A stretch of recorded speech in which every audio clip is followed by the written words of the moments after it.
Bonjour à toutes et à tous, bienvenue dans Bel et Bien. Qu'est-ce que vous faites, Agathe? Non, mais j'augmente la température du plateau parce que moi, la chaleur, ça me fait du bien. Allez, hop, attends, 37 degrés. Bon, Agathe a raison, la chaleur est le meilleur des médicaments pour le corps et la tête.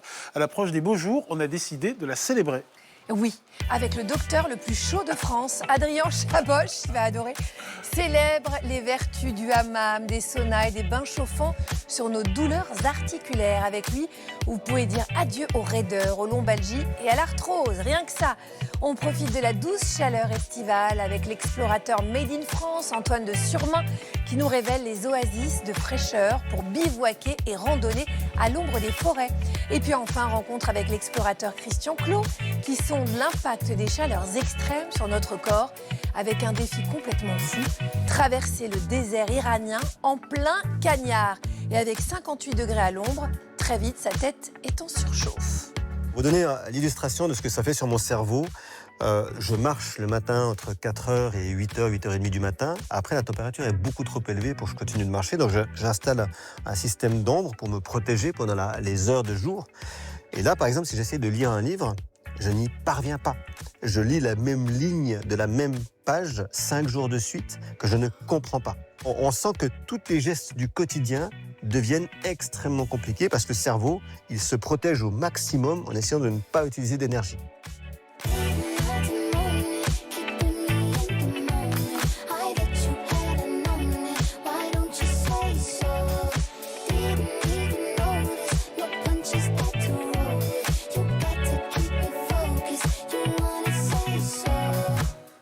Qu'est-ce qu'il y a, Ali? Et pour vous faire monter la température en plateau, l'équipe de Bel et Bien, nos chroniqueuses et chroniqueurs, Marie-Trey Stéphanie, Stan Gusman et Elsa Wolinski, mais également notre experte, je ne sais pas ce que vous avez aujourd'hui, Sylvie, tout en couleur, directrice de recherche au CNRS. Ah non, mais là, c'est... C'est trop. Alors, c'est parfait. Non, c'est parfait. Vous dire un truc, je connais bien Ali. Il a un choc esthétique avec Sylvie Choprou. Ah ben là oui, un choc et donc, esthétique en fait, et intellectuel. Vous imaginez, vous êtes directrice de recherche au CNRS, de classe exceptionnelle. Mais non, mais c'est le titre, c'est le vrai titre. À chaque fois, on me demande pourquoi tu dis ça. C'est son titre. C'est comme ça. On n'a pas obligé de le répéter à chaque fois.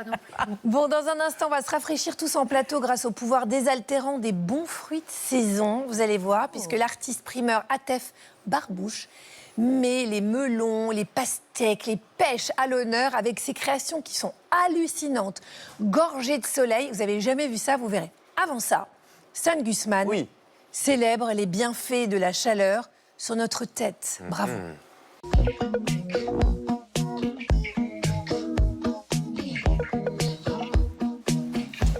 Allez Agathe, pour moi la chaleur, je vais vous le dire, c'est un formidable allié bien-être. Et depuis la nuit des temps, l'humanité la recherche, cette chaleur. Les Vikings ne juraient que par les saunas et cette chaleur sèche qui vous enveloppe et qui, en quelques minutes, fait baisser le niveau d'anxiété. Et les hammams dont raffolaient les Romains. On en parle de cette chaleur humide et bienfaisante qui fait perler la peau. En fait, le chaud est un véritable anti-stress naturel. Et les soins bien-être qui font la part belle à la chaleur le prouvent.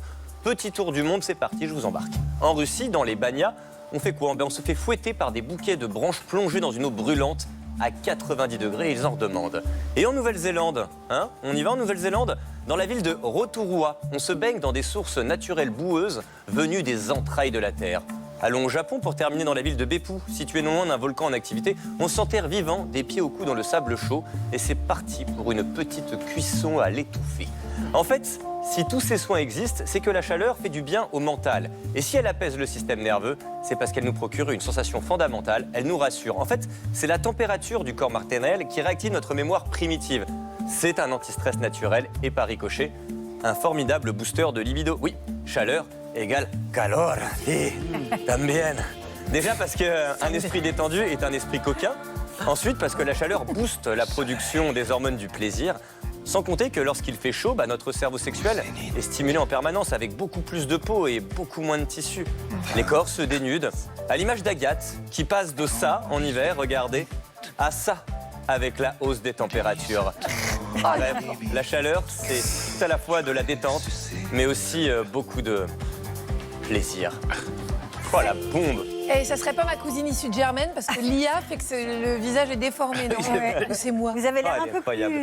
plus vieille, je dirais, en photo. Bah, c'est surtout, j'ai un sourire carnassier, donc j'ai pas Vous êtes en vrai. sublime. Vous êtes la cause du réchauffement climatique. Oh là là, merci beaucoup Stan. J'adore quand vous me mentez et faites-le Alors. chaque semaine. Merci beaucoup. Sylvie, vous confirmez ce que Stan a dit, la chaleur, c'est finalement un formidable anti-stress, ça nous rend plus légers, plus ouverts, comme d'ailleurs le suggèrent ces fameuses pubs des années 90. Ben oui, bien sûr. Comme d'habitude, Stan a raison. Merci. Une fois de plus, c'est pas une impression. La chaleur a un effet sur notre cerveau. Et donc, en fait, qu'est-ce qui se passe quand la température augmente? Les muscles se relâchent, la circulation sanguine est plus fluide, le système nerveux passe dans un mode qui est plus un mode de détente. Et puis évidemment, quand la température augmente, la peau est plus exposée, Stan l'a dit.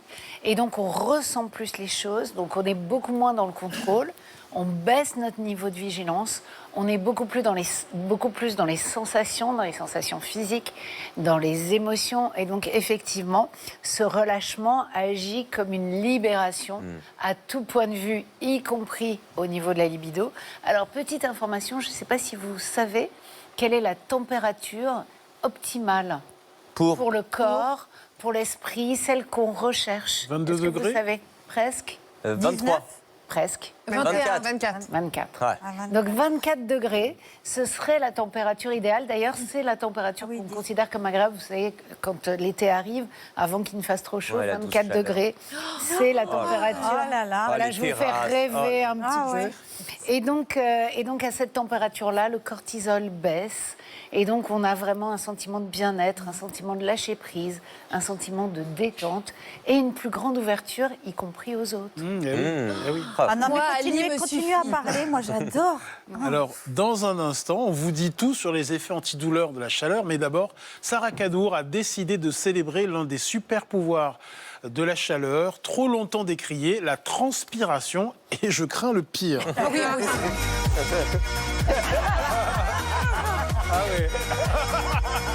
Non mais ça va pas. Non, mais... Laissez-moi.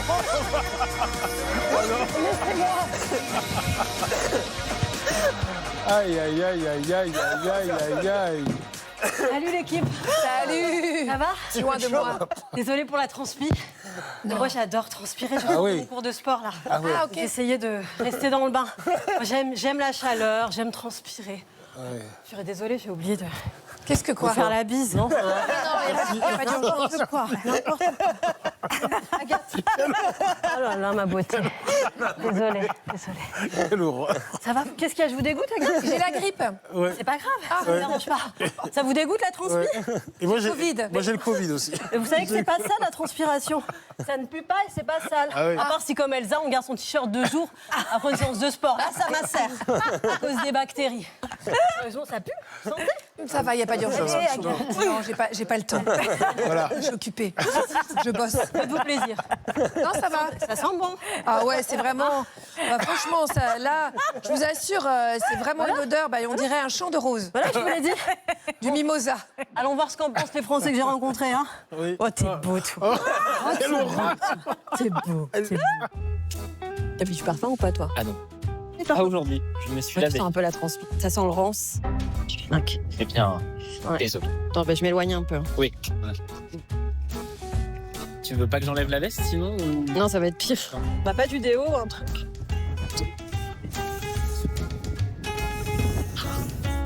Ah, voilà. Bah, là au moins je sens meilleur. Là, tu sens bon, mais bon, le mélange du bon et du pas bon, ça donne une odeur un peu racine, quoi. Je rigole là, vous sentez bon. Aimez-vous la chaleur quand il fait chaud? Je préfère largement par rapport au froid. Globalement oui, ça fait du bien. Généralement chaleur c'est signe de soleil aussi. C'est quoi les inconvénients de la chaleur? La transpiration. Il y a des gens qui transpirent des mains, des gens qui transpirent des pieds, des gens qui transpirent du visage. C'est quoi l'endroit du corps où vous n'aimez pas transpirer? Au niveau du menton, j'ai une petite fossette. Quand je parle après je sens que c'est un peu mouillé, en fait ça me gonfle. Les mains, parce que du coup, dès qu'on touche quelque chose, après, ça se voit, quoi. Quand on serre des mains, on a Voilà, c'est ça, complètement. Je dirais que c'est ça. Puis même des fois, faire la bise aussi, les joues, des fois, je transpire un petit peu au niveau des... À contrario, vous, quand est-ce que vous aimez transpirer? Quand je fais du sport, c'est le corps qui fonctionne normalement, donc c'est plutôt une bonne chose. Quand on est malade. Généralement, le corps, quand on est malade, c'est que ça dégage quelque chose, donc il fait son travail lui-même. Est-ce que vous avez déjà eu un moment gênant que vous avez eu à cause de la transpiration? Dans des entretiens d'embauche ou des trucs comme ça, il faut absolument pas qu'on montre qu'on est stressé.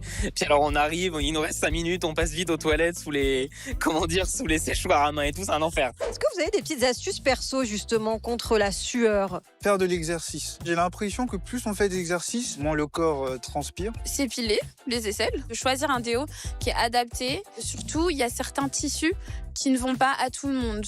Quand est-ce que la transpiration des autres, elle vous dérange? Généralement dans les transports, c'est chiant, et alors le matin. Ça nous est tous arrivé d'être à côté de quelqu'un qui transpirait et d'être... Et comment on lui dit? Moi, j'ai 2 amis, Ali et Agathe, en plateau qui... Ali et Agathe, il faudrait que vous fassiez un petit peu plus attention pour les prochains plateaux. Enfin, vous trouviez des solutions pour faire en sorte de pesantir la transpiration pour le bien de vos collègues. Ouais, merci. En plus, c'est une émission bien-être et santé, quoi. À votre avis, est-ce que c'est bien de transpirer? Si oui, pourquoi? Moi, je pense que c'est surtout pour éliminer tout ce qui est toxines, trucs comme ça de l'organisme. On va se faire du bien. Ah. Hein? On va transpirer un petit peu. Alors. Donc, vous allez me faire des montées de genoux jusqu'à ce que je vois un petit peu de transpiration sur votre front. Ah. Et c'est parti. Allez.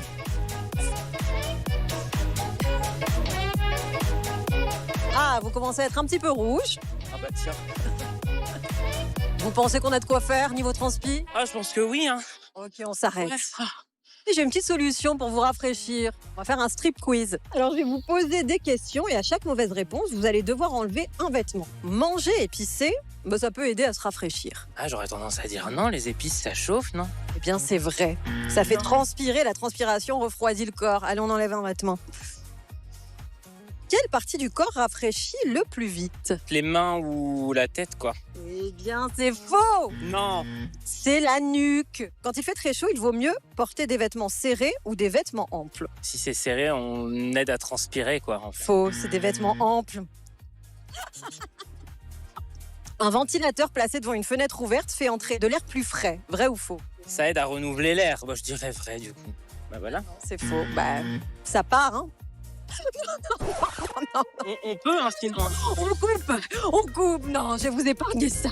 Je vous laisse, moi. Je vous laisse à la fraîche. À bientôt. Là, Sarah, là, Non, mais vous êtes Raël, en vous fait. êtes trop loin. Vous Mais mettez comment- les Français sous mais emprise. Comment vous arrivez à leur faire ça? Déshabillez-vous, Ali. Allez, c'est parti. Allez. En tout cas, j'espère que le message est passé. Il faut réhabiliter la transpiration. C'est un super pouvoir qui permet de faire chuter la température de notre corps et éviter la surchauffe. Et c'est ce mécanisme qui permet la thermorégulation de notre organisme, car sans lui, c'est pas possible de vivre. Moi, je vous dis quoi? Vive la transpi. Ouais. Je retourne à mon cours de sport. Si on pouvait mettre la petite musique Allez. pour me motiver. Merci. Allez.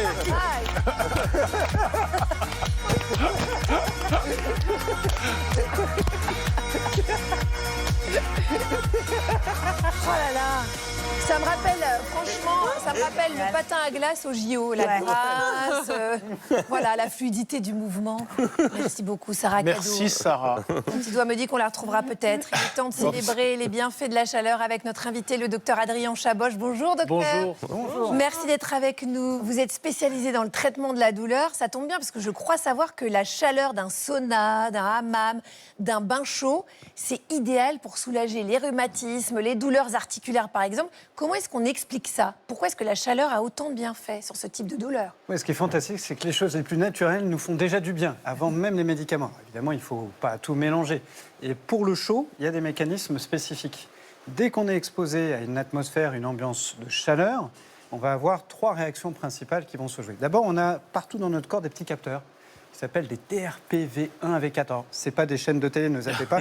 C'est juste des petits capteurs qui sont dans notre corps et qui vont détecter cette chaleur et qui vont envoyer à notre cerveau le fait qu'elle n'est pas dangereuse pour nous. Dès lors, on va avoir 2 choses. Une première chose absolument fantastique qui est que ces petits capteurs vont envoyer un message en inhibant la douleur déjà présente au niveau de la moelle. Donc on ne transmet plus ce signal douloureux.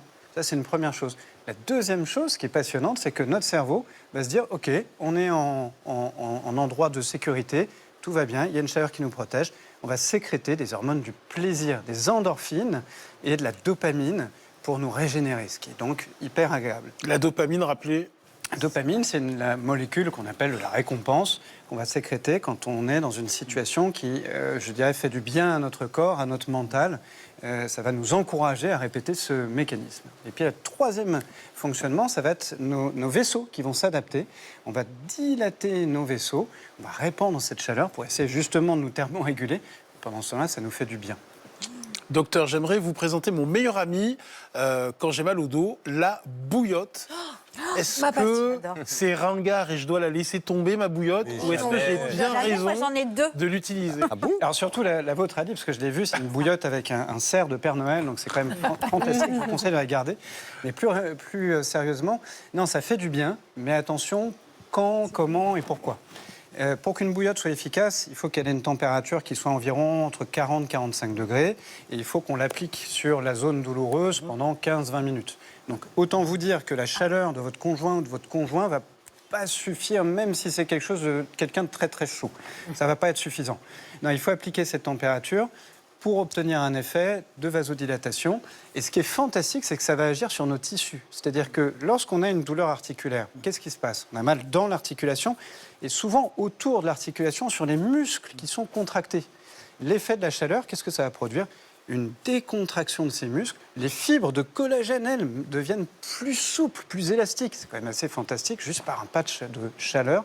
Ça marche donc très bien sur, par exemple, un torticolis, une lombalgie, des maux qu'on a tous les jours. Par contre, petit message, attention, il ne faut pas exposer trop longtemps avec des chaleurs de plus en plus importantes. Pourquoi? Parce que nos petits récepteurs, là, les TRPV 1, 2, 3, 4, ils vont se désensibiliser. Et moi, j'avais une patiente atteinte d'endométriose qui se mettait une bouillotte. Ouais. Et à force, elle s'est brûlée le ventre. Donc attention, pas trop chaud, pas trop longtemps. Mais vous avez dit une bouillotte, 15 minutes. Moi, je dors avec. Donc faut Moi pas aussi, du je tout dors avec. Elle se refroidit, non, au fur et à mesure? Elle va se refroidir parce que, à part si c'est un bain d'huile qui crée une chaleur en permanence, mais on peut se brûler. Et il vaut mieux effectivement qu'il y ait une décroissance de la chaleur, ce qui est très agréable pour s'endormir. Ça va nous emmener dans les bras de Morphée. Ouais. Bon, les bras de Morphée de votre bouillotte, bon, mais ça marche quand même et ça fait beaucoup de bien. Mais en plus, ça fait un petit... Moi, je suis comme vous, Elsa. De toute façon, on pourrait vivre ensemble et je le tiens comme ça, comme un petit doudou. Exactement. Ça me fait un bien. Docteur Chaboch. C'est triste. C'est triste. Oh, Et votre mari? Mon mari, je préfère ma bouillotte. Voilà, je la trouve plus agréable avec moi parfois. On va arrêter là, peut-être? Non, mais je veux bien votre mari, puis vous prenez ma bouillotte. Voilà. Elle est amoureuse de mon mari, vous le savez. On enchaîne, Non, mais une petite Agathe. tisane au thym, une bouillotte. Docteur Chaboch, on l'a compris, donc pour les douleurs musculaires, les contractures ou les raideurs chroniques, c'est le chaud. Et on sait que pour les inflammations aiguës, type tendinite, arthrite, articulation chaude ou gonflée, c'est le froid. Mais vous dites que dans certains cas, c'est un peu plus subtil que ça. Est-ce que vous pouvez préciser? Oui, c'est toujours plus complexe que ça n'y paraît. Effectivement, alors ce qui est très important, c'est de remarquer ce qu'on appelle un syndrome inflammatoire. C'est chaud, gonflé, rouge et douloureux. Ça, c'est qu'il y a une inflammation. Alors, il y a une contre-indication, là, donc on oublie le chaud, le froid, on va voir son docteur, c'est les infections. Dès qu'il y a de la fièvre, là, il ne faut pas mettre une bouillotte, on refroidir éventuellement quelqu'un qui a de la fièvre, pourquoi pas, mais on consulte le docteur. Bon. En attendant, quand, par exemple, on se fait mal, par exemple, Sarah, vous ne l'avez pas vu, mais c'est un peu tordu la cheville tout à l'heure en sortant du plateau. Bon, eh bien, quand il y a une entorse, c'est un traumatisme local. Tout de suite, il va y avoir une chaîne de mécanismes qui va amener à réparer l'articulation. Mais ça va créer une inflammation. Et là, pour cette inflammation traumatique, là, on va mettre du froid. Pourquoi? Parce que ça a l'effet exactement inverse par rapport à la chaleur. Ça va vasoconstricter les vaisseaux, ça va aider à drainer. C'est ce qu'on fait aussi pour les jambes lourdes. Ça aide à drainer la lymphe, la circulation veineuse. Ça fait du bien pour éliminer. Donc quand il y a un traumatisme, en fait, on va alterner prudemment. D'abord une phase froide pour drainer. Et puis à distance, quelques heures plus tard, on peut utiliser le chaud pour ramener les cellules qui vont réparer localement. Et cette alternance, elle est souvent oubliée. Parfois, sur une entorse, on va mettre du chaud. Et en fait, on va continuer de garder le problème localement. D'accord. On vient d'évoquer les bienfaits antidouleurs de la chaleur. Revenons sur une autre de ses qualités que Sarah a évoquée. Elle permet de transpirer. Il n'y a rien de tel pour faire respirer la peau. En une phrase, docteur, pour notre santé, vive la chaleur sèche des saunas et la chaleur humide des hammams? 2 salles, 2 ambiances, Ali. On peut avoir. Je préfère la deuxième, moi. Exactement. Il y a des personnes qui vont choisir la deuxième. Pourquoi? Parce que dans le hammam, on va avoir une chaleur qui est un petit peu plus modérée. Aux alentours 45-50 degrés. C'est plus supportable en tout cas, ouais. C'est moins étouffant. Et en fait, il y a un rôle enveloppant. Ça a été étudié aussi en neuropsychologie. Ça enveloppe, ça rassure. Et pour les poumons, ça a une action protectrice, ça va fluidifier, ça va permettre d'évacuer. Sauf si on a un asthme qui n'est pas contrôlé. Ça, c'est la contre-indication. Il y a une autre contre-indication, si on a une maladie cardiovasculaire, sauna, hammam. Alors ça, c'est pour le sauna, parce que dans le sauna, on va être avec des températures beaucoup plus élevées. On va être à 70 jusqu'à 90 degrés. 90 degrés, je veux dire, il faut être habitué et entraîné. À ce moment-là, qu'est-ce que ça va produire dans notre corps? Une réaction très brutale d'adaptation. Le cœur va s'accélérer, les vaisseaux vont se dilater. On va avoir une régulation automatique de notre système nerveux qui va dire « Ouh là là, qu'est-ce qui se passe ?» On va faire baisser très rapidement la tension artérielle. Une immersion dans un sauna, c'est équivalent à une activité physique d'intensité modérée quand même. Donc évidemment, il faut faire attention. Pour toutes les personnes qui sont à risque cardiaque, vasculaire, arythmie, etc., précaution, docteur d'abord, toujours. En revanche, les études, et notamment suédoises, on comprend pourquoi ils en ont fait beaucoup, parce que c'est très utilisé là-bas, ont montré que l'utilisation du sauna allonge l'espérance de vie, diminue le cortisol, diminue la tension artérielle. Pareil pour le hammam? Le hammam, c'est moins... Je prêche pour ma paroisse. Ça va moins avoir ces effets cardio. La température est moins élevée aussi, et il y a l'humidité. En ce moment, on parle beaucoup effectivement le sauna, et puis ensuite aller dans le bain froid, et ensuite revenir au sauna. Est-ce que ça, c'est bien ou c'est moyen? Alors, c'est surtout un effet de mode. C'est très choquant, en fait, pour l'organisme qui va être vraiment mis dans des conditions extrêmes d'un moment à l'autre. Si on est entraîné, parce qu'en fait, il y a des techniques pour ça. Il y a des techniques de respiration, de régulation. Mais vous, moi, si on n'est pas habitué et qu'on se plonge dans du chaud et du froid, on peut risquer justement plutôt d'agresser notre corps, de favoriser un stress oxydatif, de favoriser une inflammation, de réaction, de défense. Et là, on n'est pas vraiment dans le bon. Alors, si la chaleur est plutôt bonne pour notre sommeil, notre détente, notre santé, au-delà d'un certain seuil, elle devient toutefois un véritable défi. Alors, comment résister aux températures extrêmes? Pour comprendre nos incroyables capacités de thermorégulation, le témoin de Marie nous amène dans l'un des endroits les plus arides de la planète, le désert iranien.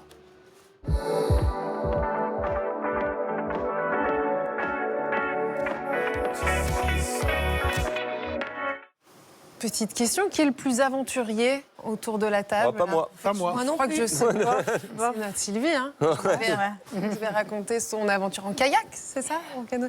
En kayak, non, mais moi, je pourrais, oui, ça me tenterait bien, toutes ces aventures. Eh bien, je vous ai trouvé une nouvelle vocation, Sylvie. Faites comme Christian Clot. Alliez votre goût pour l'aventure et votre goût pour la recherche. Vous allez voir, Christian Clot est un Indiana Jones qui relève des défis complètement fous et qui en fait profiter la science. Ça vous donne envie, non? C'est tout moi. Il s'est mis en tête de traverser seul les 4 milieux les plus extrêmes de la planète pour étudier les limites de l'homme. Il a affronté les glaces de Sibérie en s'exposant à moins 58 degrés. Il a testé 100% d'humidité dans la forêt amazonienne. Si, Sylvie, vous allez le faire. Il a navigué en kayak sous des vents gelés au Chili. Mais surtout, il est allé dans le désert le plus chaud au monde. Il a tenu 20 jours sous une chaleur atteignant 58 degrés à l'ombre pour comprendre comment notre corps et notre cerveau résistent à ces chaleurs extrêmes. Il nous raconte cette exploration suffocante. Bonjour Christian. Bonjour. Aujourd'hui, dans Bel et Bien, on parle de la chaleur.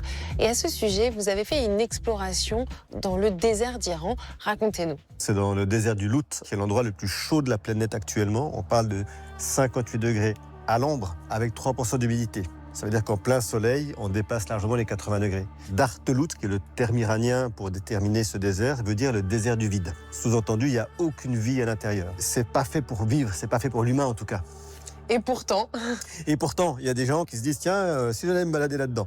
Et effectivement, j'ai choisi d'y aller en plein été, au moment le plus chaud, pour voir jusqu'où pouvait tenir un système humain, un corps humain, en l'occurrence le mien, et un cerveau, dans ces conditions aberrantes. quelles ont été vos premières sensations quand vous êtes arrivé sur place? Horrible. Vraiment horrible. Je ne peux pas dire autre chose. Les 5 premiers jours, j'ai l'impression vraiment que je vais mourir à chaque instant. Que j'ai aucune chance. À un moment donné, j'arrête de transpirer. Et la chaleur est tellement importante que l'eau que j'avale, elle sublime, donc elle se transforme en gaz immédiatement. Donc je n'ai plus la sensation d'eau. Tout d'un coup, on a la peau toute sèche, on a l'impression qu'elle se parchemine physiquement. C'est une image assez terrible. Et puis après, il y a les effets cognitifs. Pour vous donner l'illustration de ce que ça fait sur mon cerveau, je marche le matin entre 4h et 8h, 8h30 du matin. Après, la température est beaucoup trop élevée pour que je continue de marcher. Donc j'installe un système d'ombre pour me protéger pendant les heures de jour. Et là, par exemple, si j'essaie de lire un livre, je n'y parviens pas. Je lis la même ligne de la même page 5 jours de suite que je ne comprends pas.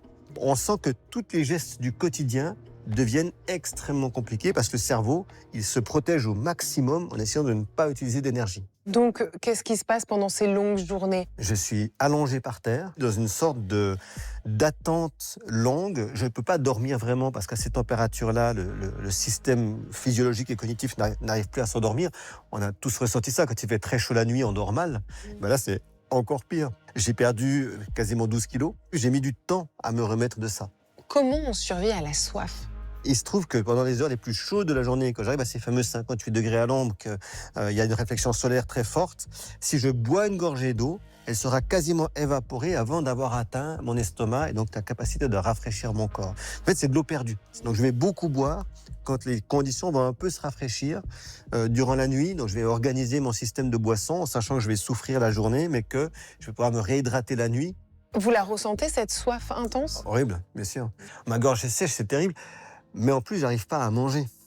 Parce que ma gorge est tellement sèche. J'ai mes aliments, j'essaie de les mettre dans la bouche et je peux pas les avaler. Donc pour les avaler, je dois prendre une gorgée d'eau. Donc en fait, tout est un peu compliqué. Donc vraiment, je vais organiser ma vie entre 2h et 3h du matin, là où vraiment je peux manger et boire de manière plus simple et plus correcte. Et ce moment-là, il est merveilleux. Pour sensibiliser le grand public au danger de la hausse des températures, Christian Clot a créé une expérience immersive, un camion itinérant surchauffé à 50 degrés pour que les visiteurs qui y pénètrent puissent mesurer concrètement l'impact des fortes chaleurs sur nos capacités cognitives. Un humain à qui on dit « il y a un problème demain, il faut que tu changes quelque chose dans ta vie aujourd'hui pour faire face à ça », il comprend, il l'entend, intellectuellement il peut l'analyser, mais ça ne va pas le faire changer de comportement parce que c'est trop lointain, c'est trop compliqué à comprendre. En revanche, quand il est marqué émotionnellement et surtout sensoriellement, alors là, il comprend qu'il y a un enjeu et il va changer de comportement. Mais si vous voulez, on va le tester ensemble. Les 50 degrés. Les 50 degrés dans le Climate Sense, ça vous dit? Allez, je ne sais pas comment je vais finir, mais ça va très bien se passer. Je relève, on y va. Il a l'air trop sympathique en tout Oui, cas. il est super sympa, Christian. Il se lance des défis complètement fous et puis il nous les ramène à domicile.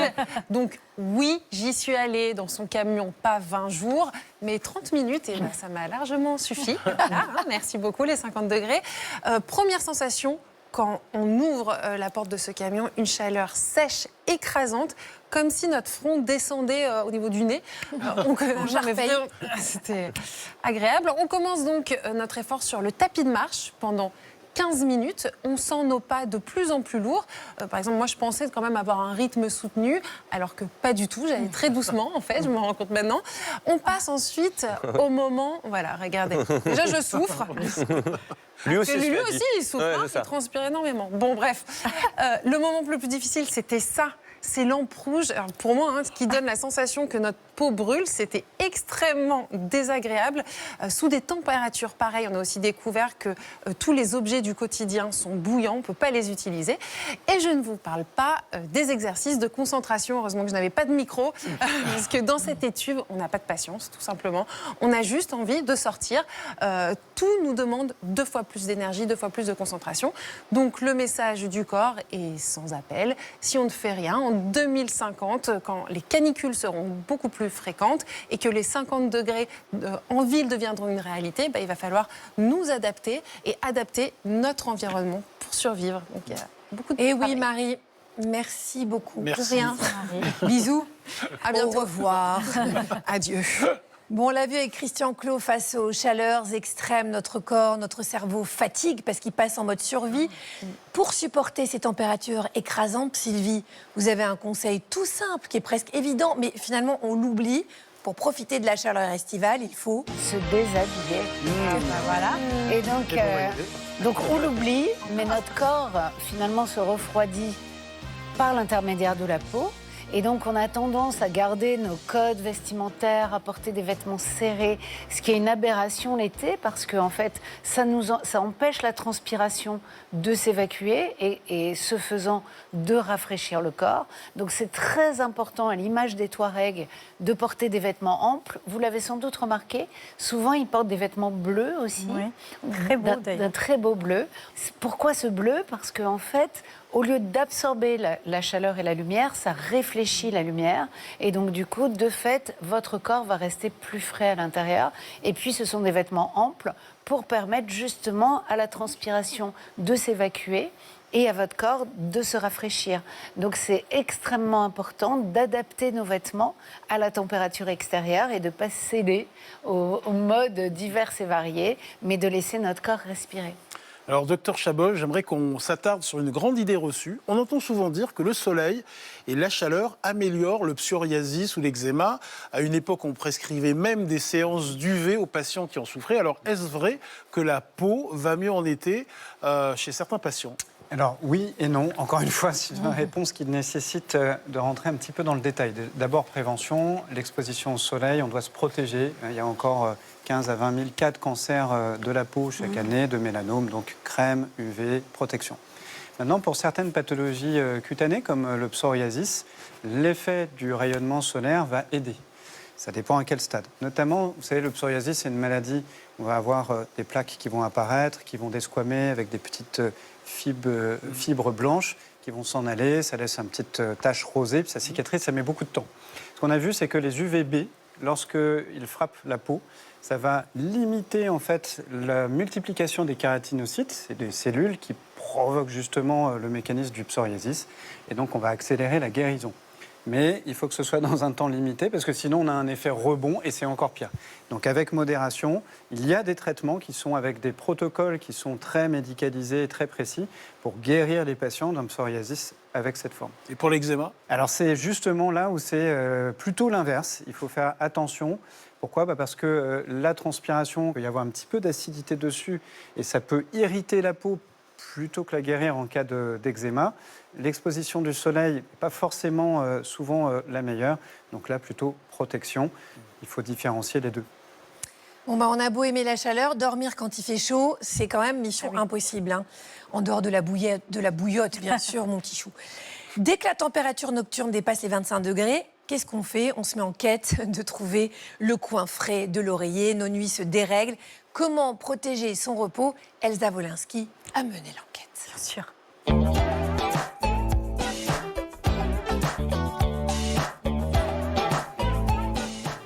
Alors moi, c'est vrai, je dois vous avouer que dès qu'il commence à faire très chaud, je dors évidemment très mal. Je ne sais pas vous comment ça se passe. Ah bah oui, bien sûr. Mais il y a des gens qui adorent. Hein. Moi, ça ne va pas du tout. Et c'est normal, puisque le corps, en fait, a besoin de fraîcheur, évidemment, pour s'endormir. Il lui faut 1 degré de moins pour se mettre en veille. Et pour cela, il faudrait qu'on dorme, en fait, dans une chambre à 19 degrés, ce qui est quand même pas toujours, évidemment, le cas. C'est le signal attendu par notre cerveau pour sécréter la fameuse mélatonine dont on parle souvent, l'hormone du sommeil. Autant vous dire que lorsque la météo annonce ça, vous pouvez être sûr que là, je panique et que je me dis, là, c'est l'horreur. Plus les bouffées de chaleur dues à ma ménopause, et là, je suis bonne pour ne pas dormir, en fait. Alors, j'ai tout testé. Sachez que dans cette émission, on en a déjà parlé plusieurs fois, du sommeil et de la chaleur. Donc, j'ai vraiment essayé de faire plein de choses, c'est-à-dire éviter le sport avant de se coucher, éviter de faire l'amour, ça fait partie du sport. Avant de se coucher, ça fait monter la température. Il y a les hormones du bonheur, ça calme aussi. C'est vrai, il y a les hormones du bonheur. Éviter quand même de dormir dans des draps un peu en coton, mais plutôt choisir des draps en lin. Ça coûte un bras, mais je l'ai fait. Bon, j'ai essayé, j'ai tout testé. Ça n'a pas marché. Alors, j'ai ma petite technique perso. Attention Sylvie. Attention docteur Chaboch. Donc moi, je prends un coussin que je mouille sous la douche, qui est donc mais un gros coussin, que je trempe, donc après que je ramène de la salle de bain jusqu'à mon lit, donc vous imaginez bien que ça fait des petites Ensuite, ça va, Ali, hein. Non, vous allez voir. Je le mets dans mon lit. Ensuite, je me mets la tête d'Ali. Je le mets sous mes draps. Je mets mes petites jambes Comme ça, je mets le coussin bien mouillé sous mes jambes et sous mes mollets. Ça me rafraîchit tout le corps. Alors évidemment, ça crée un petit marécage au sein du lit. Et c'est pas désagréable cette sensation de dormir sur un gros truc mouillé là? Non, moi j'adore. Alors c'est désagréable pour les enfants qui me regardent, pour les chats avec lesquels je vis. Et c'est peut-être pour ça que je n'ai pas d'homme dans mon lit, mais ça c'est un autre problème. Parce que vous n'avez pas vu la tête de Marie, hein non plus. Hein. Non, c'est étonnant. Mais non, je vous assure que y a même, on dit même qu'il faut mettre des coussins au congélateur. Oui, ça, donc alors, ça, non, moi je vous assure, je suis... Ça existe, pas ça, oui, c'est pourquoi pas. humide. Mais oui, c'est très humide, il y a plein d'eau, mais je suis très bien là-dedans. Sylvie, s'il vous plaît, sauvez-moi. Je suis la seule dans cette émission à toujours avoir des techniques un peu différentes. Dites-moi si c'est moi. Elsa, vous avez toujours une très bonne intuition. Merci. Merci. Mais Non, il n'y avait pas de... Non, mais il y a peut-être un moyen plus simple de faire la même chose. Mais c'est une très bonne intuition. Le principe, c'est qu'il faut rafraîchir le corps. Alors, très simplement, les gens, souvent, vont prendre une douche fraîche avant de s'endormir pour rafraîchir leur corps. L'histoire du coussin mouillé, c'est pas top. Parce qu'en plus... non, parce que les en champis plus... qui vont proliférer. Voilà, d'abord, et puis vous risquez de transpirer sur ce coussin humide, etc. Ça ne va pas permettre vraiment d'évacuer bien la transpiration, etc. C'est pas super. Il y a ce petit objet qui existe, qui est l'équivalent de votre bouillotte adorée, mais avec des glaçons à l'intérieur. Mais et donc, c'est une bouillotte rafraîchissante. Oh, j'adore! Voilà. Et donc, du coup, ça permet de rafraîchir le corps. Alors, de mieux en mieux, la vieillerie. non, mais c'est une catastrophe. Donc si vous... J'adore. Donc, quand vous le mettez là, on peut le poser à différents endroits du corps. Il y a une technique qui existe de bain dérivatif. Donc, arrêtez, Stan.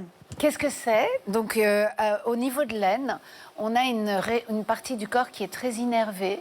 Et donc, poser cette poche glacée sur des parties du corps, justement, qui sont très vascularisées, permet de rafraîchir la température corporelle et du coup de s'endormir plus facilement. Mais quand vous parlez de bain dérivatif, c'est-à-dire quand vous dites c'est laine, c'est ici, exactement. Vous le mettez dans votre culotte, en gros. Alors, je ne sais pas s'il y a des gens qui mettent ça dans leur culotte, mais il y a des gens qui peuvent le poser, voilà, là. Sur l'aine. Exactement, ou carrément le poser contre le périnée. Sur le exactement. Alors, on l'a bien compris, pour bien dormir quand il fait chaud, on aide le corps à faire baisser sa température. Mais attention, on a tendance à penser que pour se rafraîchir, il faut boire glacé, alors que c'est exactement l'inverse. Boire du thé ou une tisane quand il fait chaud peut vraiment nous aider à mieux nous hydrater et à faire redescendre la température du corps. C'est vrai ou pas? C'est une idée reçue ou pas, Complètement. Dr Chaboch? Complètement contre-intuitif au début, parce que quand on est dans le désert, on se dit vivement mon soda glacé avec des glaçons pleins. Et en fait, non. C'est l'enseignement, effectivement, des personnes qui vivent dans des conditions extrêmes qui nous l'ont bien montré. Si vous êtes dans le désert, on va vous servir un thé chaud. Pourquoi? Il faut que les conditions soient une chaleur sèche. Dans ce cas-là, le fait de boire de l'eau chaude va réchauffer notre corps, ça c'est pas un mystère, et qu'est-ce qui va se passer? On va transpirer, on va activer différentes glandes de notre corps, notamment les glandes sudoripares.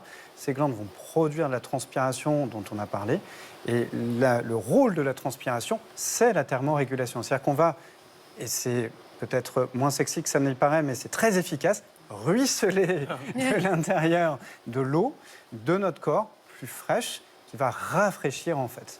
Ce n'est pas valable évidemment dans une atmosphère de forêt tropicale. En revanche, où là la température est très très chaude, humide, et on aura plutôt besoin d'une boisson glacée. Ouais. J'avais une dernière question, Dr Chaboch, avant que vous partiez sur les bienfaits de la chaleur et leur côté anti-stress. Moi je l'ai remarqué, je pense qu'on est tous pareils, l'hiver on est tous un peu stressés, l'été quand la chaleur nous enveloppe, on va mieux, on est plus détendu. Donc on peut vraiment dire, à partir de ça, que la chaleur est un très bon anti-stress naturel. Est-ce que c'est le premier anti-stress naturel? Je crois, Stan, qu'on va vous répondre avec Sylvie, clairement. Ce qui est très étonnant, c'est quand on étudie les populations qui vivent dans des pays où il ne va pas y avoir de luminosité ni de chaleur naturelle, donc au nord de nos latitudes. Et ils vivent bien, mais ils rapportent quand même qu'en termes de morale, c'est un peu terni, un peu moins. La chaleur, c'est vraiment notre allié, l'être humain en a besoin. Et moi, je rajoute une petite chose. Si vous dormez avec votre bouillotte, si vous vous endormez, vous aimez vous endormir avec ça, c'est que la chaleur, véritablement, fait diminuer le cortisol, fait diminuer le stress, procure de la détente. Et c'est pour ça que vous avez l'illusion que c'est la chaleur qui vous endort. Mais en fait, c'est parce que la chaleur vous apaise et que cet apaisement vous prépare à vous endormir. Merci beaucoup, docteur Adrien Chaboch, pour vos conseils. On sait désormais comment faire de la chaleur notre allié. À très bientôt dans cette émission. Merci beaucoup. docteur. Merci. Le docteur Chaboch l'a dit, pour bien s'hydrater, il ne faut pas oublier l'assiette. Ça tombe bien parce que la nature, elle est bien faite. Elle nous offre tout ce dont notre corps a besoin. Des fruits et des légumes de saison qui sont gorgés de soleil, riches en minéraux, faciles à digérer. On les célèbre avec notre invité coup de cœur. Salade de fruits, jolie, jolie, jolie. Tu plais à mon père. Tu plais à ma mère. Bonjour Atef Barbouche, bienvenue. On est ravis de vous recevoir. Vous êtes artiste primeur et vous êtes capable de transformer des fruits en burgers, en bûches de Noël ou en bouquets de fleurs ou en sushi ou encore en gâteau. En fraisier. Ce que vous faites est absolument magnifique. On n'ose même pas toucher vos créations. Je suis même pas sûr de manger ce que vous avez fait tellement c'est beau. On a quand même envie de les dévorer en vérité. Je dis ça pour vous faire plaisir, mais on va quand même manger tout ça. Alors avant de réaliser ces chefs-d'œuvre fruitiers, vous étiez chef pâtissier. Qu'est-ce qui vous a fait changer de métier? Mon papa était primeur. Donc c'est un vendeur de 4 saisons. Donc il vendait ses fruits et légumes d'une qualité incroyable d'ailleurs. Et il a perdu son responsable. Donc du coup j'ai dû arrêter la pâtisserie pour rejoindre le milieu du fruit et légumes. Donc c'était un bel accident parce qu'en fait quand je suis arrivé dans le milieu du fruit et légumes, du primeur, je trouvais que le métier n'était pas assez valorisé. Tu vois, en pâtisserie, on te valorise tous les jours. Tes gâteaux, ils sont beaux, c'est bien. Donc tu vois, t'as envie de travailler, c'est génial, quoi. T'es encouragé au quotidien. Et quand je suis arrivé chez le primeur, t'es chez le vendeur de carottes, chez le vendeur de pommes de terre. Et c'est vrai que ça m'a beaucoup marqué.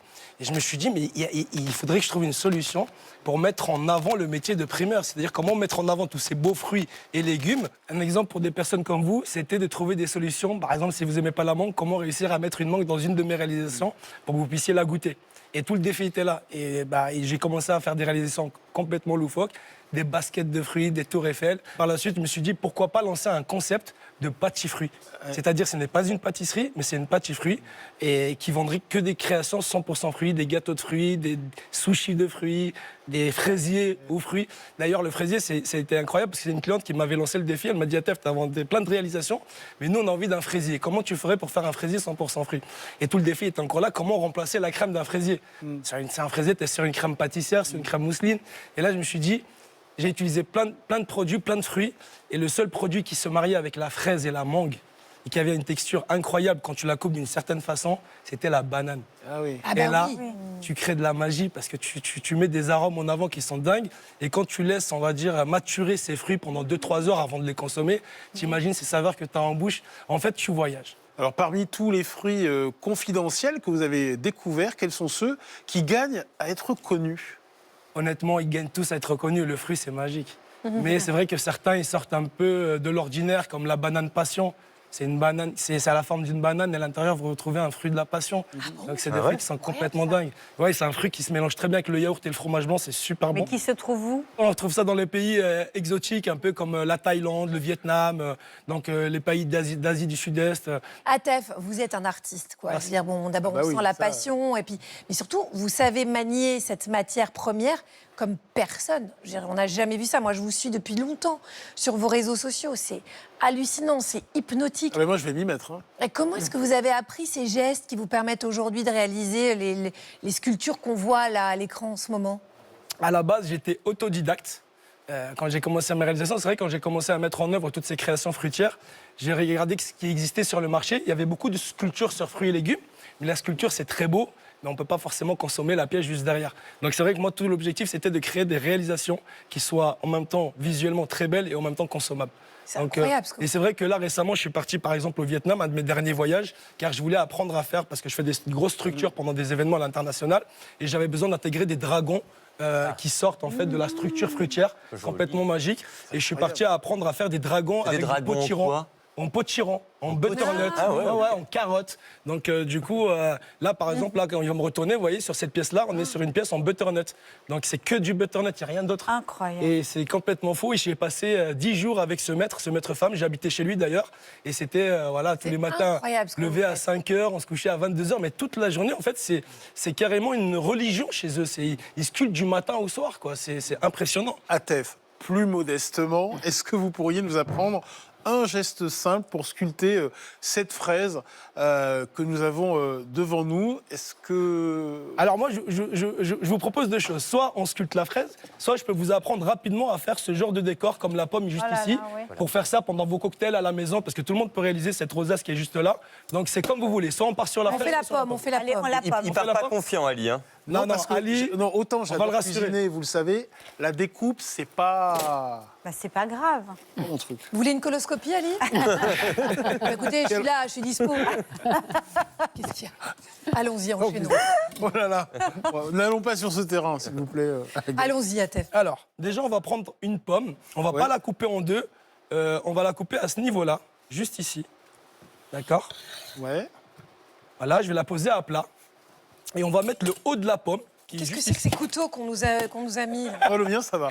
Alors que moi, c'est... Le haut de la pomme vers le haut et on va la poser comme ça, dans cette direction-là. D'accord? On a le bas de la pomme, c'est-à-dire enfin si on le voit comme ça, c'est plutôt le haut de la pomme comme ça. Donc ok, mais il faut que le bas de la pomme soit vers le haut. Comme ça? Attendez. Comme ça. Regardez, je mets sur J'ai l'écran, compris. comme ça. Voilà, très bien. C'est comme si l'accueil était vers l'arrière. D'accord, ok. Ok? Ouais. Ensuite, on va couper des lamelles. Moi, je vais les couper comme ça, je vais vous montrer rapidement. Oh, il va vite. Oh là, moi j'aurais perdu 3 doigts. Oh là là. Oh. Donc là, j'ai coupé rapidement, mais on va y aller doucement juste après. Là, on va mettre un pic juste en bas de la pomme, juste ici. Beaucoup se trompent à mettre le pic au milieu. Il faut le mettre en bas de la pomme, juste là. On pousse. On serre bien les pommes. Il faut qu'elles soient bien serrées. Ensuite, quand vous prenez... D'ailleurs, regardez, avant même mettre le pic, les pommes sont tellement finement coupées que je peux prendre la pomme entièrement sans qu'elle se détache. Ouais. Vous voyez? Vous y arrivez, vous? Donc là, je vais reposer ma pomme finement Ali. coupée. Là, je vais mettre le pic en bas de la pomme. Et là, vous allez voir, quand je vais ouvrir ma pomme... Ah ouais. Attendez, C'est là que moi, ça va. Alors, On va voir que j'ai raté. on va faire la différence entre les deux. Non, mais parce que j'ai raté. Elsa l'a vu, bon, c'est la pas... Donc voilà, ça doit donner ça. Ah ouais. Ah oui. Ah ouais. Ouais, c'est pareil. Comment vous faites? C'est pas possible. Si, c'est parce que J'ai raté un truc, là. C'est parce que moi, je sais pas, j'ai mal fait. Bon. Moi, j'ai une question. Comment vous faites pour que les fruits ne s'oxydent pas? Très bonne question. Très très bonne question. Il y en a très qu'une, intéressante. mais elle est bien. C'est une question qui revient souvent d'ailleurs. Alors déjà, la première chose, c'est que vous allez voir que dans nos créations, la plupart du temps, on utilise de la Granny Smith. La Granny Smith, c'est la pomme qui est verte pour ceux qui ne savent pas. Il est tellement fier. On y est, mais Noël, c'est passé. contemporain. Pour Noël, ça aurait été sympa comme petit sapin. Voilà, tu rajoutes les petites boules au-dessus. Atef. Moi, monsieur. Très beau. J'aime beaucoup. Elle est très forte. Mais parce qu'elle est fan de moi. Moi, c'est 4 sur 2, 17.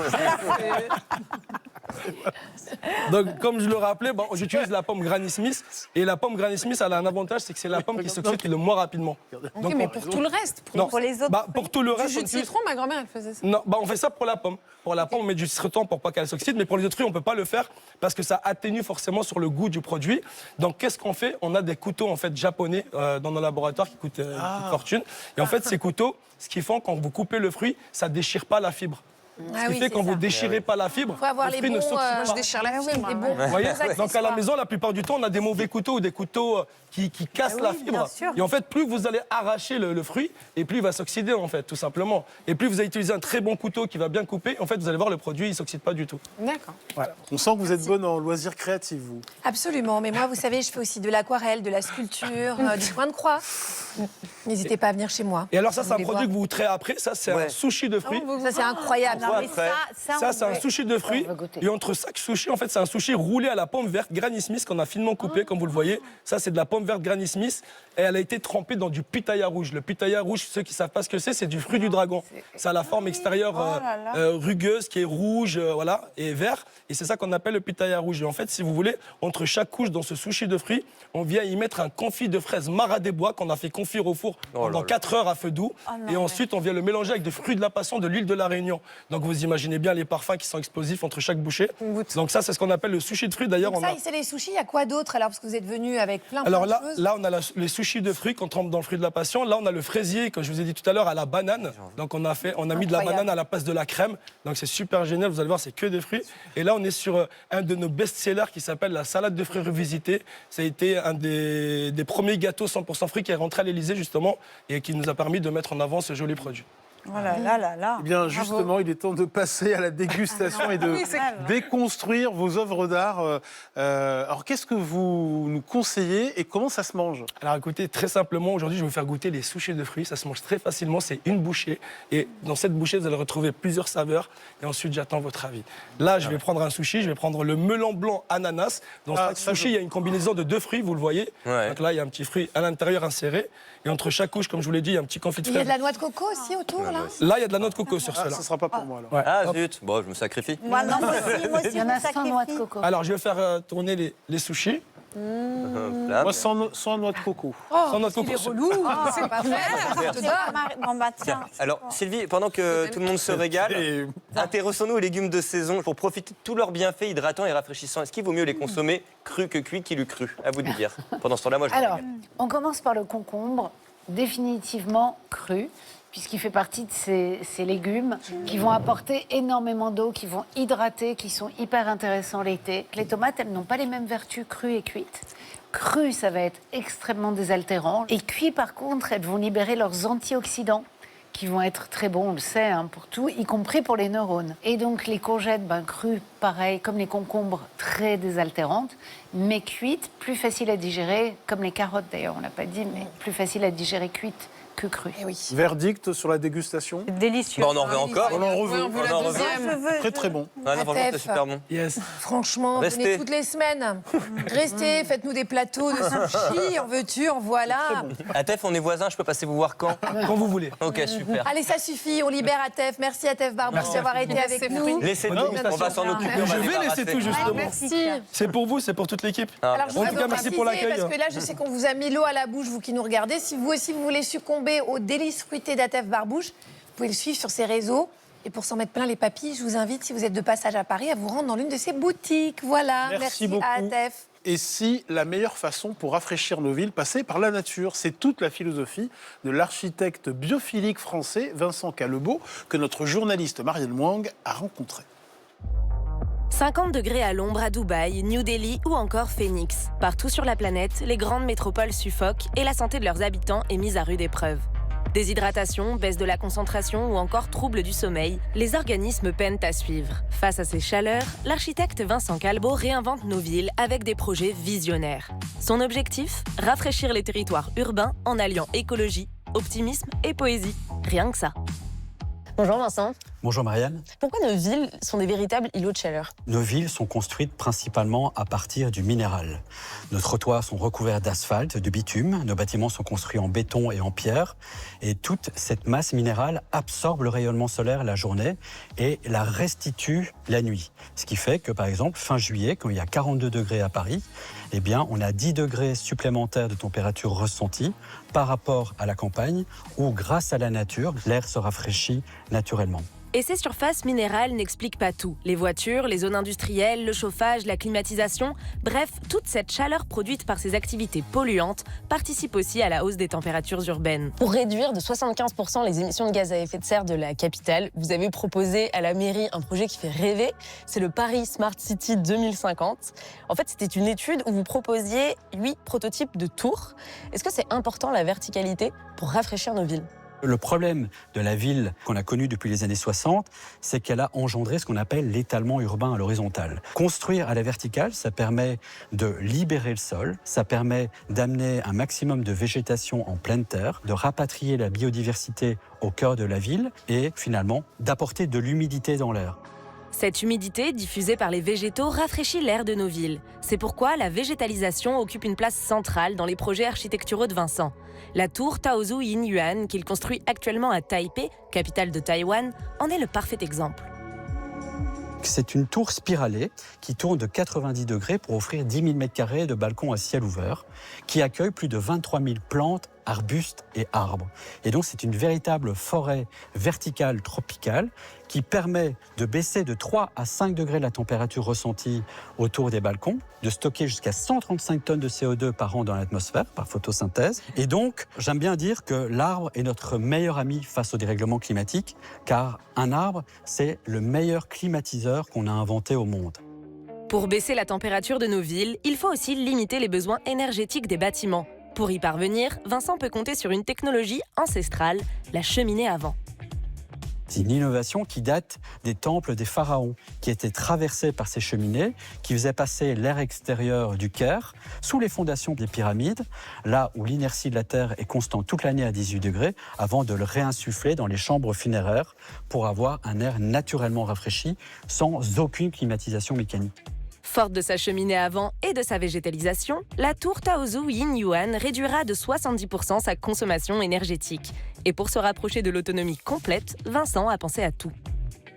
Les 30% restants étant produits sur place grâce aux énergies renouvelables intégrées, comme par exemple des canopées solaires, photovoltaïques et thermiques qui produisent aussi bien l'électricité que de l'eau chaude sanitaire.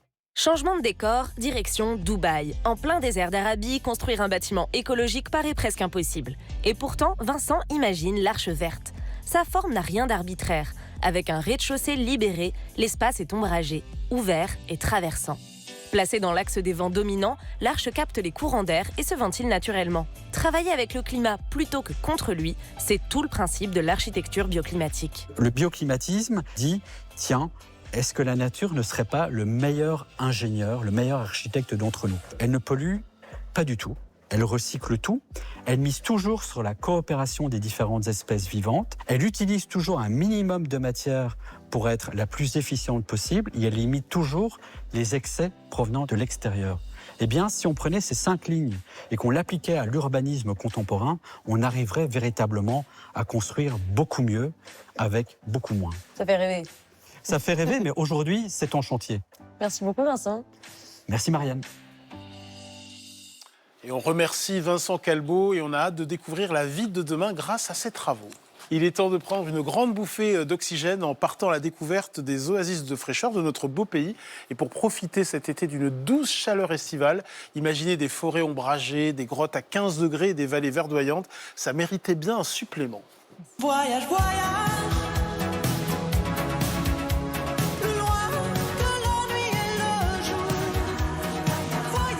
Et pour ce Tour de France de la fraîcheur, on accueille notre explorateur, c'est Antoine de Surmain. Bonjour Antoine. Bonjour, bonjour Agathe. On est trop content de vous avoir sur ce plateau. Les plus jeunes vous suivent déjà grâce à l'émission Antoine l'Aventure, c'est sur Canal+ Kids.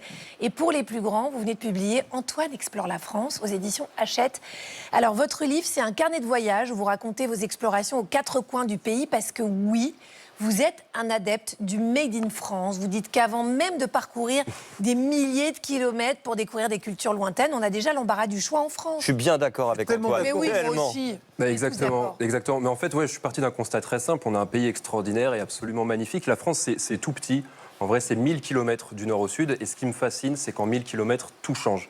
Que ce soit l'histoire, que ce soit la culture, les traditions, la gastronomie et ces paysages que je prends énormément de plaisir à découvrir, à explorer. Et voilà. Et ce que j'aime beaucoup, en fait, c'est de constater qu'il n'y a pas besoin de partir forcément très loin pour être dépaysé, vivre de belles aventures et voir des paysages absolument époustouflants. Cette idée de faire découvrir notre pays a donc débuté sur les réseaux sociaux au moment du Covid. Et depuis, vous en avez vu du pays. On va donc profiter de votre expertise pour découvrir votre top 3 des destinations à visiter en été, pour profiter d'une douce chaleur estivale. Première destination, on part dans le Doubs, dans la vallée de la Mort. La vallée de la Mort, exactement. Et c'est vrai que quand on évoque ce nom, vallée de la Mort, on s'imagine directement le grand désert de sable et de rocailles aux États-Unis. Et en fait, la vallée de la Mort en France, c'est tout l'inverse. C'est une vallée très verdoyante avec une végétation luxuriante. Magnifique, hein. Là, j'ai pris ces images-là au mois d'avril. C'est très encaissé. Il y a le Doubs qui coule et en fait, d'une partie des falaises, c'est la Suisse et de l'autre, c'est la France. Et en fait, on l'appelle comme ça parce que il y a une époque où en fait, c'était un haut lieu de contrebande. Il y avait énormément de contrebandiers qui cherchaient à faire passer des matières premières d'un pays à l'autre. Et puis, ils avaient pour ça des grandes échelles pour escalader les falaises. Puis, il y avait des courses-poursuites, bien sûr, avec les douaniers qui parfois se terminaient mal. voilà, dans des chutes vertigineuses et parfois mortelles. Elles sont magnifiques ces mousses là qu'on voit. Et c'est vraiment l'eau du Doubs en fait tout simplement. C'est une eau qui est limpide, qui est claire et voilà, elle coule dans la vallée de la Mort et ouais, c'est dans le département du Doubs. Ça traverse ensuite le Jura et ça rejoint la Saône, qui rejoint après le Rhône jusqu'à la Méditerranée, quoi. Voilà, Je valide. Voilà, alors Marie qui déteste la chaleur, on va poursuivre notre quête de fraîcheur estivale dans les Hautes-Pyrénées avec un peu de spéléologie. C'est vraiment l'endroit idéal pour être au frais et dans l'obscurité. Donc là, c'est une grotte vers Saint-Pé-de-Bigorre, c'est au cœur des Pyrénées. Et voilà, donc c'est un aven, c'est-à-dire que c'est une grotte à ciel ouvert. Où l'ouverture en fait est verticale et puis à l'intérieur il y a une rivière souterraine, il fait très frais, il fait entre 10 et 15 degrés, voilà, ça dépend des saisons. Et puis c'est une belle grotte pour les spélos, faut pas être trop claustrophobe parce que c'est vrai qu'il n'y a aucune lumière. Et puis parfois on passe dans des endroits qui sont très très étroits. Où, la fraîcheur à tout prix, mais quand même. Il y a des limites. Faut réussir à se faufiler et à garder son sang-froid dans des moments comme ça. Mais il y a d'autres grottes qu'on peut visiter en France sans avoir besoin de passer dans des endroits exigus. On va faire ça avec Marie, on va pas... Ouais, on va prendre l'autre grotte. L'autre grotte. Alors l'autre grotte, c'est la grotte des Demoiselles, dans l'Hérault, dans le département de l'Hérault. Et c'est une grotte avec des concrétions magnifiques. Il y a des stalactites qui sont d'une finesse absolue. Et voilà, donc c'est une grotte qui se visite toute l'année, qui est ouverte à tous et vraiment accessible à tous.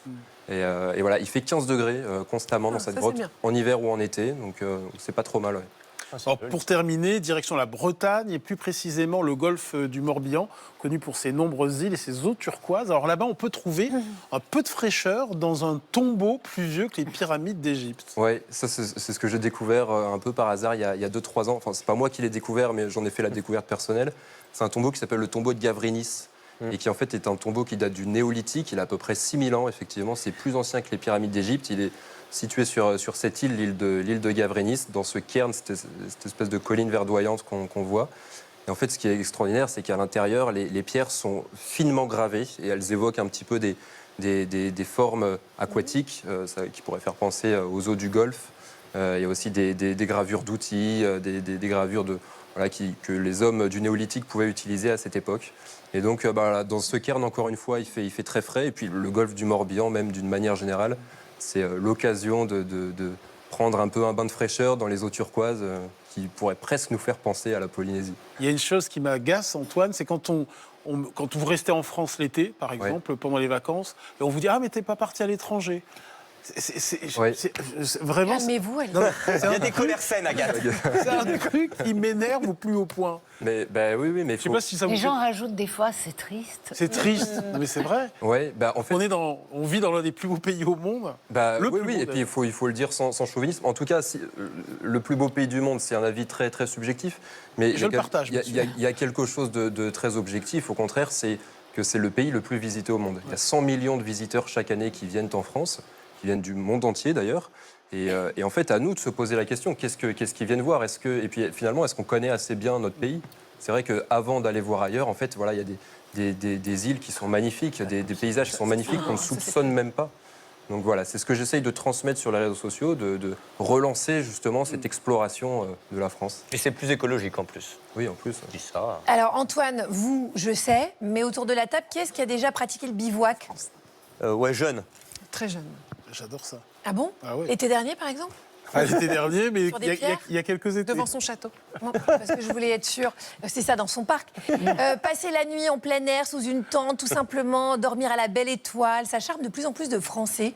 Certains massifs, comme le parc national de la Vanoise, dans le sud-est de la France, ont vu le nombre de nuits en bivouac tripler depuis 2019. Sylvie, se réfugier en forêt pour profiter d'une chaleur agréable de la nuit d'été, c'est une bonne idée ? C'est une excellente idée. Est-ce qu'avant ça, je peux dire quelque chose ? Parce qu'aujourd'hui, les gens qui sont des vrais habitués de la montagne, peut-être que c'est votre cas, se plaignent énormément des gens qui vont bivouaquer et qui achètent du matériel sur des sites où rien ne coûte rien et qui abandonnent des matelas gonflables, qui abandonnent du matériel jetable parce que ça ne vaut pas le coup de le redescendre de la montagne. Et donc, voilà, c'était juste un petit message en passant. Mais sur l'idée d'aller dormir dans la forêt... Oui, les insultes. consulter, Sylvie. Non, Très non, envie c'était de juste suivre. pour alerter sur un peu plus de responsabilité. Et donc sur l'idée d'aller dormir ou d'aller se promener juste dans la forêt, bah oui, en fait, la forêt, c'est comme un climatiseur naturel. Donc c'est un endroit qui va garder la fraîcheur, un endroit où parfois vous allez pouvoir sentir vraiment le vent, vous allez peut-être même l'entendre dans les feuilles. Et donc le contact avec la forêt, c'est un anti-stress naturel. Ça fait baisser votre cortisol, ça va vous rafraîchir, ça va vous apaiser. Donc oui, vous allez vous sentir mieux à la fois physiquement et moralement et avoir cette sensation surtout de respirer mieux puisque les plantes vont libérer de l'oxygène. Donc c'est une excellente idée dès le printemps. On n'a pas besoin d'attendre l'hiver. Merci beaucoup Antoine de nous avoir fait voyager. J'invite nos téléspectateurs à vous suivre sur vos réseaux sociaux ou à se plonger dans votre livre. Antoine explore la France, c'est aux éditions Hachette. À très bientôt et merci. Beaucoup. Merci Antoine. Et puis merci à vous tous de nous avoir suivis ce matin dans Bel et Bien. Ali, évidemment, si vous nous manquez, mais ce qui est le cas, c'est tous les jours de la semaine à 10h sur France Inter, dans Grand Bien vous fasse, qu'on peut entendre votre douce voix. Et vous, Agathe, on vous retrouve dans Bel et Bien ensemble du lundi au vendredi à 10h-5 sur France 2, évidemment. Et puis nous, on se retrouve la semaine prochaine, à la même heure, sur la même chaîne. Ouais, oui. On change d'équipe. Imaginons que je vous dise non. Je sais pas, peut-être que vous avez d'autres envies ou d'autres propositions. Non, Moi, en tout cas, fidèle. je serai là. À samedi prochain. Bon week-end. Au revoir.